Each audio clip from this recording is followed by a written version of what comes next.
Hey là, salut les gars, comment ça va? J'espère que tout va bien. Et j'espère aussi que votre saison, elle est bien commencée. Alors aujourd'hui, nous sommes avec Monsieur Hugo et Monsieur Noël. C'est deux jeunes hommes de 90 ans. En fait, Noël, c'est un ingénieur en pension, bien sûr. Et Hugo, c'est un docteur, aussi pensionné. Donc Noël, il avait besoin d'une femelle. Donc il a demandé son ami Hugo. Mais à cause de l'âge, et ils ont besoin d'une petite aide. C'est pour ça qu'ils m'ont appelé.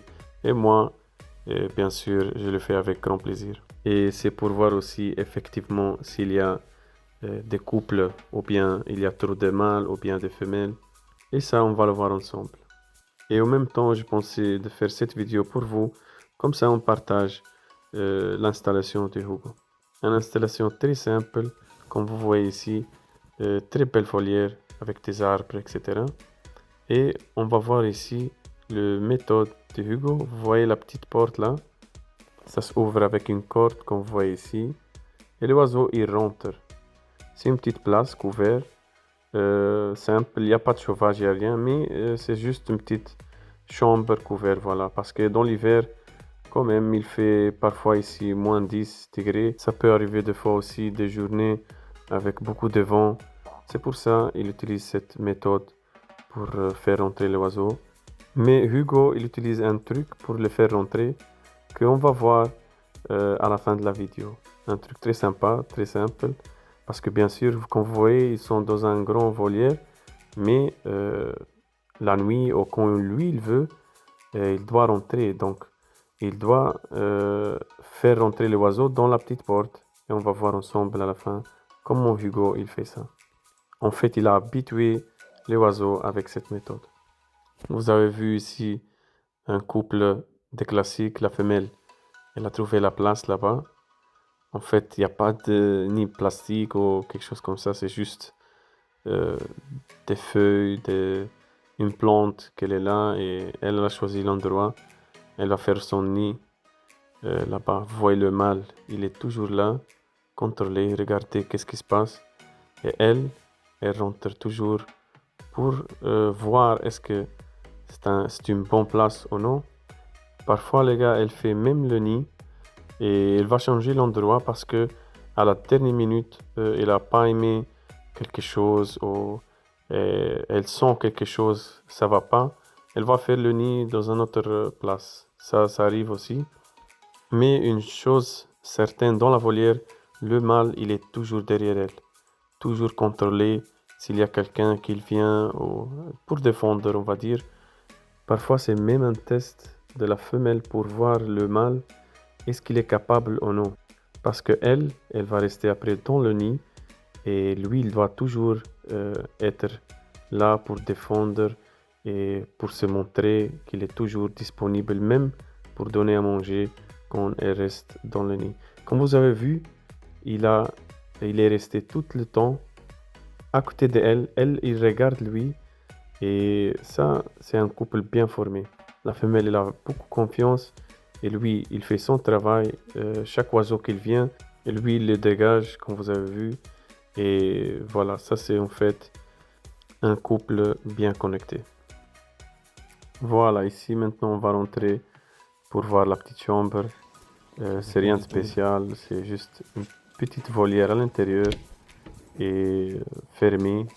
Ça pour éviter le vent ou bien quand il fait très très froid. Eux, ils rentrent Voilà, là, ils voilà. sont Hier tranquilles, is Noël surtout met la nuit. Guido. Donc j'ai En fait des questions à hoe lang Hugo et kweken Noël jullie voertjes al? pour des conseils et de partager leur expérience avec nous. Donc Hugo, il dit que ça fait plus que 60 ans qu'il est occupé, que maintenant il a des problèmes avec les yeux et qu'il doit faire attention et qu'il va arrêter bientôt. J'espère pas pour lui parce que c'est une magnifique volière, il est bien. Et ici c'est Noël, j'ai demandé lui c'est quand il a commencé avec les oiseaux, etc. Et il m'a dit quand il avait 14 ans, voilà, qu'il a retrouvé un canari dans la rue. Et ça a commencé tout ce jour-là. Il l'a ramené à la maison, il a acheté un cage, il a fait un cage en fait, avec son grand-père, il m'a dit. Et voilà, ça a commencé par hasard. Les gars, quand j'ai demandé eux les conseils, et ils m'ont dit une chose très très importante que je suis tout à fait d'accord et j'ai essayé de vous dire ça dans toutes les vidéos, c'est de rester le plus simple possible. Il faut pas croire à tous les produits miraculeux et il vous met par exemple des fois des oiseaux malades à côté d'un produit pour vous dire ah oui, il faut faire ça, il faut acheter ça. Ça les gars, c'est simplement des gens qui veulent seulement votre argent. Simplement ça, il n'y a rien d'autre. J'ai vu même dernièrement une chose incroyable. En fait, il met le petit avec le point noir et il essaie de vendre l'huile, on va dire, des petites bouteilles de l'huile pour soi-disant le point noir.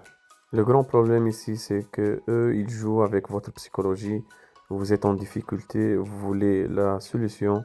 Et la solution, sûrement, c'est pas un goutte de l'huile dans la bouche d'un petit oiseau. C'est encore plus grave. Parfois, l'oiseau, il est en bonne santé et les gens, ils pensent que cette goutte, il va aider, mais en fait, il va faire des dégâts incroyables pour les petits oiseaux. Donc, il faut pas se laisser faire des images. Et surtout, ils sont dans tous les groupes, hein. Vous ouvrez les groupes ou bien dans les réseaux sociaux, vous trouvez plein de posts pour acheter ces produits plus que inutiles. Il faut rester le plus naturel possible, les gars.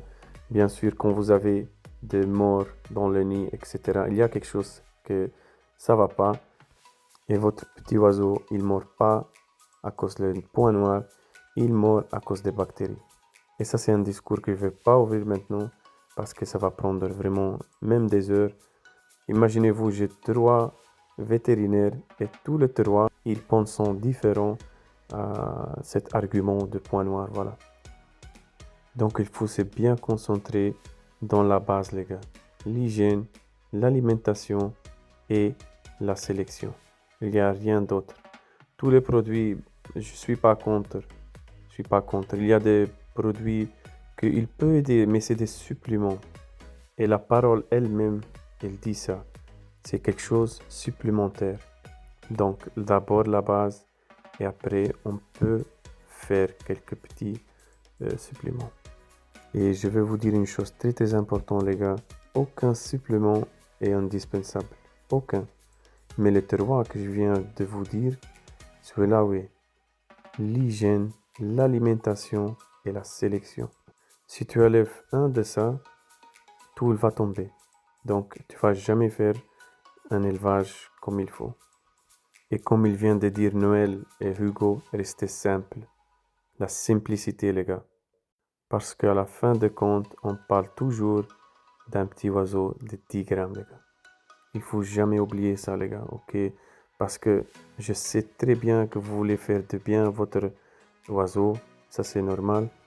Et vous achetez des dizaines de produits que malheureusement, à la place de faire de bien, ils vont faire des inflammations. Et parfois l'oiseau, il va même plus boire de l'eau et vous pensez qu'il est malade parce qu'il se gonfle. Et l'oiseau, il est déshydraté jusqu'à il se laisse mourir et pas boire de cette eau. Vous allez même pas comprendre pourquoi l'oiseau il est mort. Oké, prima, Phil. Dankjewel voor alles. Hè. Maar dat zijn allemaal vogels, natuurvogels. Ja, ja, ja. Niets speciaals, gewoon eten. En geen medicatie. S'avonds binnen als het koud is. Oké, mooi, prachtig. Dat is, Kan je een raad geven aan de jonge mensen die willen beginnen? Wat raad je? zo natuurlijk mogelijk. Oké. Elke nacht zitten ze binnen of wat? Nee, nu niet meer, hè. Ah ja, oké. Maar s'nachts, als het wintermaanden zijn, Ja, binnen. Allemaal binnen. oké. Is dat automatisch? Gaan ze automatisch naar binnen? Ja, Of, we gaan een truc gebruiken. Het laat zo half uur duren. Dat deurtje dicht en ze beginnen honger te krijgen. Ah ja. En dan trek ik dat deurtje open en Ja, zo. allemaal Ok, ok. Donc les gars, le petit truc de Hugo, c'est très simple et intelligent, je trouve. Parce que la porte, elle est toujours ouverte, la petite porte pour aller à la chambre. Et parfois, quand ils ont faim, ils partent, ils mangent, ils ressortent. Mais lui, quand il a besoin de faire entrer l'oiseau, une petite demi-heure avant, il ferme cette porte. Donc tout le monde il a faim. Et quand il ouvre la porte, tout le monde il rentre pour manger un petit peu. Je trouve que c'est un truc simple mais efficace. Voilà, voilà. Et j'espère que vous avez bien aimé la vidéo. Si vous voulez voir des autres élevages, des autres vidéos comme ça, laisse-le moi savoir dans les commentaires. Et si je vois beaucoup de gens qui aiment bien voir ça, je vais faire des autres vidéos. Il y a beaucoup d'amis qui ils ont des magnifiques élevages avec de très bonnes installations et de très beaux oiseaux. Les gars, nous on se voit la prochaine. Ciao, belle.